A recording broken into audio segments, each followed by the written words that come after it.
सारे कार्यकर्ता मिलके माँ दुर्गा की प्रतिमा जो नीचे हॉल में है उसके बाद यहाँ पर विराजमान होंगी और तत्पश्चात कल कलश स्थापन है और इनका पूजा जो है वो आरम्भ किया जाए। जलकुंभ है प्रजाति ठीक है। आइए ना आप भी चलिए हमारे साथ, पैसा लग जाएगा।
द्वारा दिया गया है कलश एगो, ढक्कन एगो, इसका ढक्कन और ढकनी 5 गो,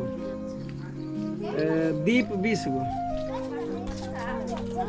बड़ा दिया एगो, खपड़ी है बड़ा वाला में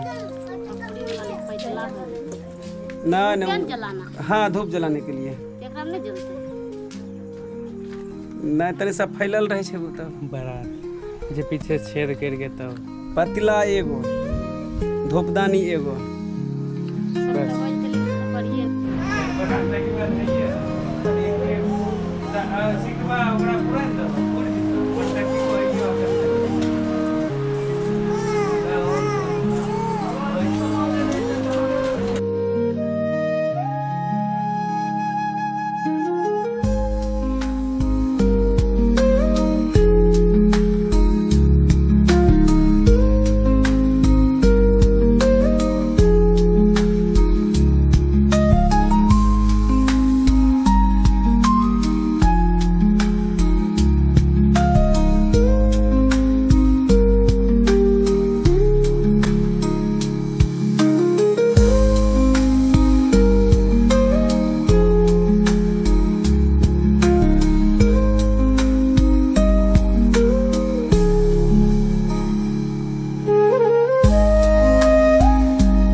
संस्कृत विद्यालय वलीपुर। संस्कृत की पढ़ाई अभी भी जारी है सरकार के द्वारा।